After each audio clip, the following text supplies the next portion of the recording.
आज हम बात कर रहे हैं 2025 की जो नई सुपरमैन फिल्म आ रही है। हाँ उसकी काफी जानकारी आई है। हाँ बिल्कुल, जेम्स गन डायरेक्ट कर रहे हैं। हाँ, और डेविड कोरेनस्वेट है हाँ, नई सुपरमैन। हाँ रेचल ब्रोसनाहन, लोइस लेन। सही। 11 जुलाई 2025 को आ रही है। हाँ तो आज का मकसद बस ये समझना है कि भाई इस बार क्या अलग है, क्या नयापन ला रहे हैं ये लोग। हाँ, और देखिए सबसे पहली बात जो ध्यान देने वाली है, ये डीसी यूनिवर्स का एक तरह से रीबूट है, नई शुरुआत। अच्छा, रीबूट। हाँ, और कहानी की शुरुआत ही बड़ी दिलचस्प है। सुपरमैन जो पहले से हीरो है, उसे बुराविया और जरहानपुर के बीच एक मतलब पॉलिटिकल झगड़ा है, उसमें दखल देने पर पहली बड़ी हार मिलती है। अरे मतलब शुरुआती हार से एक सेटल्ड हीरो की। बिल्कुल, ये काफी अलग अप्रोच है। हाँ, ये तो वाकई ध्यान खींचता है। हाँ। फिर आगे क्या होता है? जाहिर है लोगों का रिएक्शन बदलता होगा कि राय उसके खिलाफ हो जाती है, और यही एंट्री होती है निकोलस हॉल्ट के लेक्स लूथर की। ओके। वो फिर मीडिया, पॉलिटिक्स सबको मैनिपुलेट करके सुपरमैन को एक विलेन, एक खतरे की तरह दिखाता है। अच्छा। और फिर सुपरमैन को अपनी जगह वापस बनानी पड़ती है। इसमें क्रिप्टो, द सुपरडॉग और जस्टिस गैंग वो उसकी मदद करते हैं।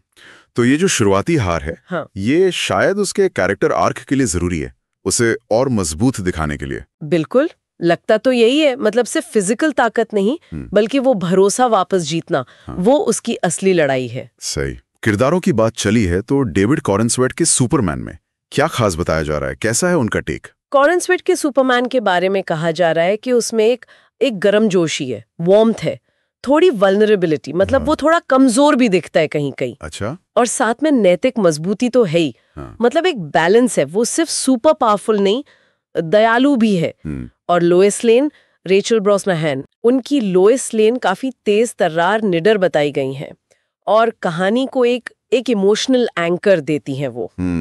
और निकोलस हॉल्ट का लेक्स लूथर, वो बड़ा इंटरेस्टिंग लग रहा है। उसमें आज के टेक ब्रो वाला एटीट्यूड है। टेक ब्रो मतलब वो आजकल के टेक बिलियनियर्स वाला, थोड़ा अहंकार, थोड़ी अकड़। अच्छा, समझा। हाँ, वो वाला एटीट्यूड, और साथ में क्लासिक विलेन वाली शातिरता। दोनों का मिक्सचर। ये एंगल तो नया है लेक्स लूथर के लिए।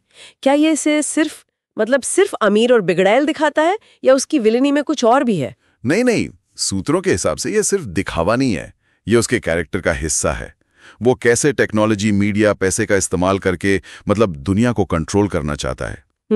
ये उसे ज्यादा आज के जमाने का और शायद ज्यादा खतरनाक बनाता है, क्योंकि उसका तरीका आज की दुनिया से जुड़ा हुआ लगता है। सही बात है। और जेम्स गन का डायरेक्शन, उनकी फिल्मों में एक अलग ही एनर्जी होती है ना।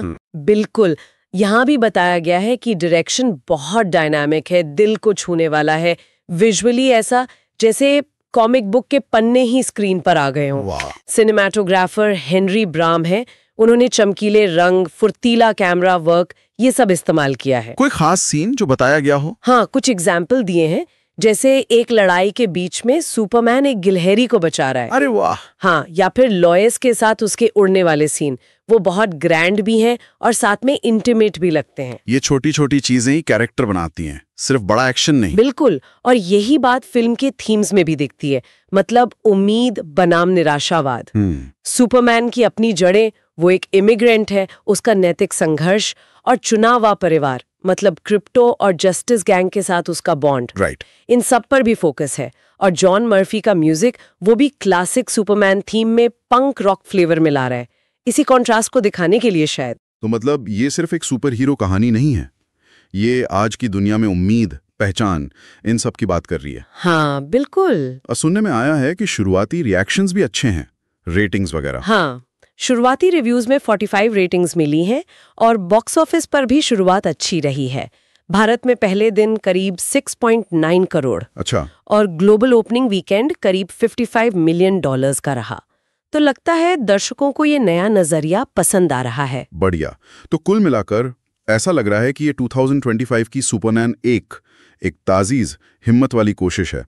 उम्मीद, पहचान, आज के जमाने में हीरो होने की क्या चुनौतियां हैं, इन सब पर फोकस है, और विजुअली भी दमदार है। हाँ, और जैसा सोर्स मटेरियल बता रहा है, ये सिर्फ एक एक्शन फिल्म नहीं, बल्कि दया, हिम्मत और जो सही है उसके लिए खड़े होने की कहानी है।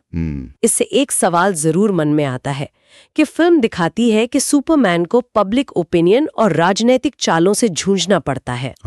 तो ये हमारी अपनी दुनिया के बारे में क्या कहता है? हम आजकल नायकों को, बचाने वालों को कैसे देखते हैं?